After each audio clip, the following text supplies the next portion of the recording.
Hello. How are we going today, eh? Oh, it's been a little while, hasn't it? I've got to apologise for that. I suffer from migraines really bad, and I've had a 4-day migraine that's just floored me, and then I can't be around food when I've got them, and then a couple of days after I can't be around anyone, so I don't get them back. So yeah, it's been a hard week, but I'm back, I'm better, and we're going to smash out a heap of videos. Okay, so this one is my chicken pie floater. Now, our original pie floater, or a traditional pie floater, is our Aussie meat pies in a pea-like soup. But it's really hard to get the peas you need for it. So I come up with this one day because pumpkin and chicken are amazing together. So I've made up this chicken pie floater. So we're going to make a roast pumpkin soup, and then we're going to use chicken pies. Now, I've got a recipe on there to make chicken pies. So if you want to do everything from scratch, you can use that recipe. Just what I would advise is that you use a quarter of the mustard, because too much mustard in it won't go well with the soup. So just use quarter of the mustard if you're going to make the homemade ones. But I love using the Balfours ones.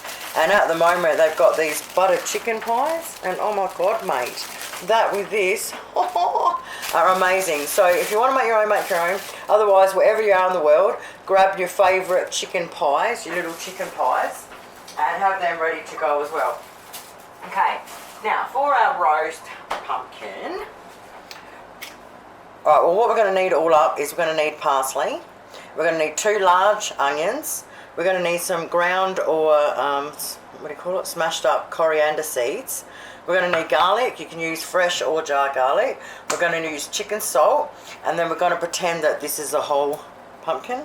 Now I'll just move it out of the way just to show you. Roughly. Alright, so that's the size ones I use. I don't know if that helps at all. But you can use any pumpkin you want. I don't even know what this is called. It's just whenever I see these, I grab these. But you also got your butternut pumpkins. You know, the rude looking ones. They're long at one end and then they've got like the ball thing on the other end. And they're light orange colour. They are absolutely smashing to use as well. But I literally use whatever's on special.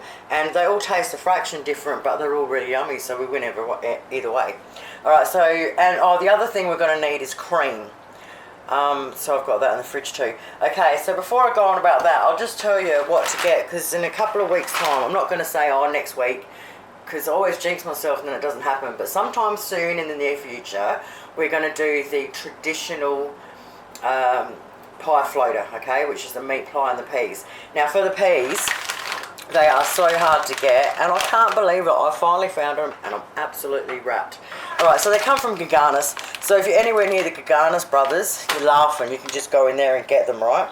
But these I got from Drake's, and I was also told that, I can't remember the other brand of them, but Woolworths also has them. It's just every time I went in there, they didn't have them. But I went into Drake's because there's a new one, and I thought, oh bugger it, I'll go in and have a look. And I can't believe how much Garnish stuff was in there, which is awesome, because that's usually the stuff that's really hard to find.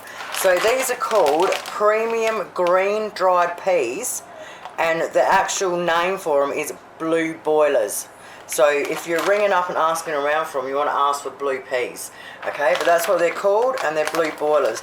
Now we need 2 kilo of them. So if you go on the hunt now and start hunting for them and find them somewhere, they don't go off. So grab 2 kilo of them and throw them in your cupboard, and then half the battle's already done when we do them down the track. I just wanted to throw that in there because I thought that'd be really cool. It took me forever to find them, but yeah, good old Drake's, eh? Okay, so the first thing we're going to do is chop our pumpkin up to roast it. Alright, there's only one rule to cutting up pumpkin, and that's use a bloody big knife. Now, I didn't show you that on camera because it's never pretty. But once you cut it up, you want to cut them to roughly the same size, big chunks. We're leaving the skin on, and then you just want to cut out the inside seeds and gushy stuff. Alright, so just do that on all of them. Just get rid of all of that. And then stick them on the tray exactly like this.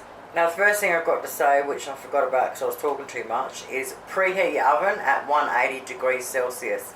Alright, once you've got them all on a cleaned up and got them all on a tray, you just want to get some olive oil and sprinkle it on and just rub it all over them. Not the bottom skin, but all over the orange. Now we put a good crack of salt.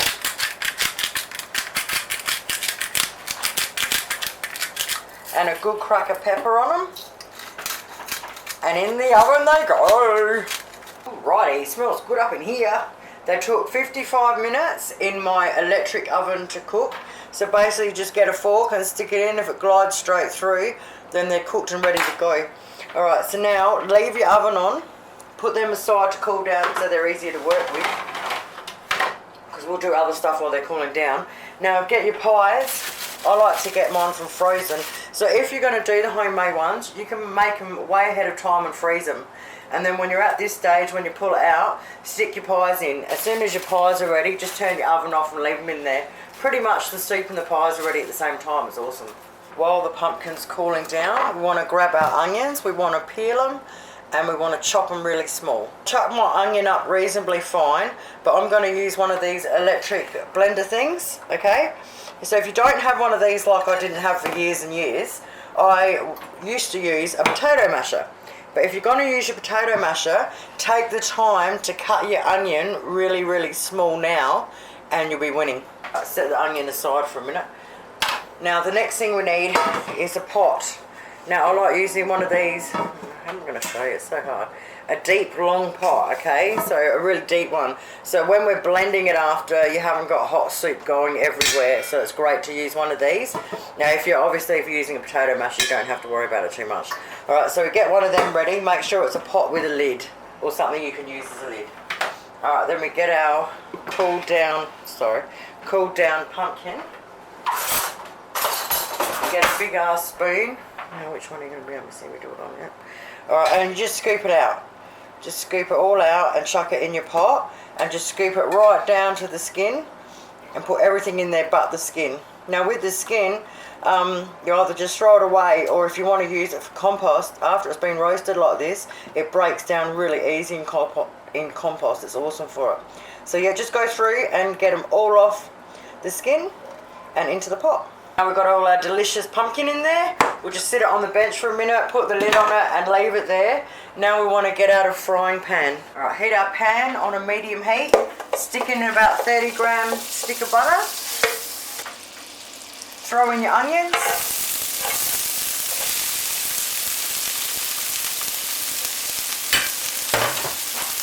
Give it a good mix around, mix it right in really well. Now we want 2 tablespoons of our coriander seeds, grounded or crushed. Sprinkle the 2 tablespoons over it. Now we want 1 heaped tablespoon of our jar minced garlic. We want 1 tablespoon of crushed fresh garlic. Put that in there and give it a good mix around. Now we're only going to cook it out for a couple of minutes until the onion is nice and see-through. A couple of minutes later and she's smelling good in here. Alright, now we want to get all the onion and we want to put it in the pot with the pumpkin. Now we've got it all in there together. Yum! Okay, the next thing we want to do is we want to put 3 cups of chicken stock in there. Once we've got our stock in there, we want to just give it a really good mix through. Now we want to put it on the stove top and we want to slowly bring it up to a boil. Once it goes to a boil, we want to turn it down and we want to have it on the lightest little boil possible, nice and soft, with the lid on for 15 minutes. Now it looks like this. What I forgot to say to you is that don't start your 15 minutes till it starts simmering. As soon as it starts simmering, put your timer on for 15 minutes then. While that's simmering away beautifully and making the house smell friggin' awesome, we want to get some parsley and we want to chop it up and set it aside for our garnish. Decoration. Yummy stuff. Oh, we're so close. 15 minutes later and it smells absolutely amazing. Now what I forgot to say to you is, while it's simmering, always stir it at least every 3 or 4 minutes to make sure it doesn't stick to the bottom. Constantly stir it. Okay, now we've done that, you either get your potato masher if you have to, otherwise you get your blender. That's my brand new dupe one. I'm so excited, I've never had blenders and that before. I always just use your basic tools, but we'll give it a crack. So on she goes. Turn it on one and just blend it all up. Oh, you gotta hold it. Oh, this is a little bit of fun.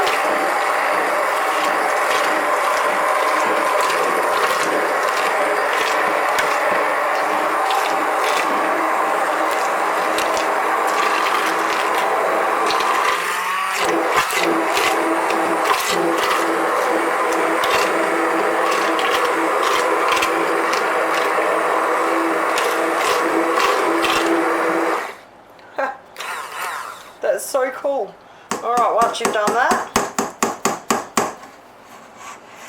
Now, it's up to you. If you want it really, really, really thick, you can put it back on the stove top without the lid and simmer it for a bit longer until you get it at the thickness you want. But I mean, as far as I'm concerned, this is a perfect thickness.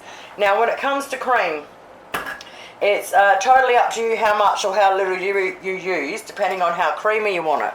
Just make sure he's still in there. Am I foggy up yet? No fog? Awesome. So what I'm going to do is I'm only going to use, I reckon, half a cup of cream. Now, of course, I'm prepared as always. I'll just grab a spoon. And I'm just going to spoon in half a cup. But like I said, you can use quarter. You don't even have to use it if you don't like it. The reason I only do half a cup is because when I serve it up, I love putting the cream on top.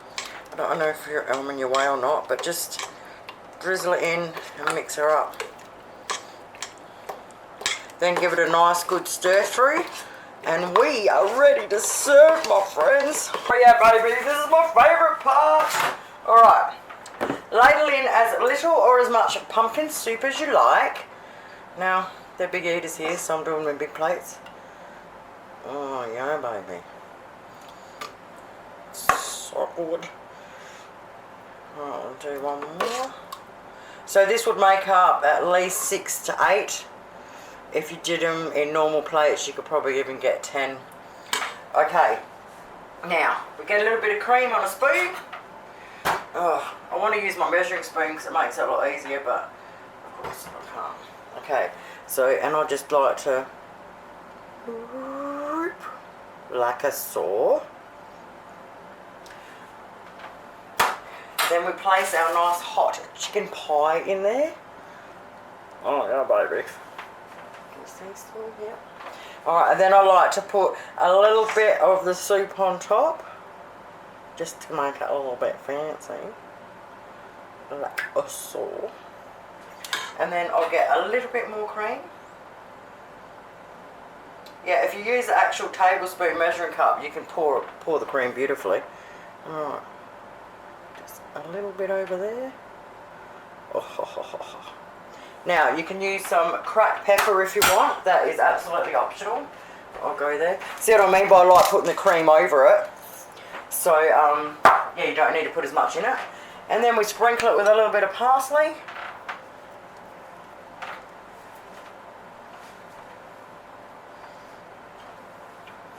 Boom. We've got ourselves a chicken pie floater bait. Oh, they are so yummy. Absolutely have to give it a crack. It is so different and just so tasty. It's just another way of really ramping up a roast pumpkin soup. It's just, oh, brilliant.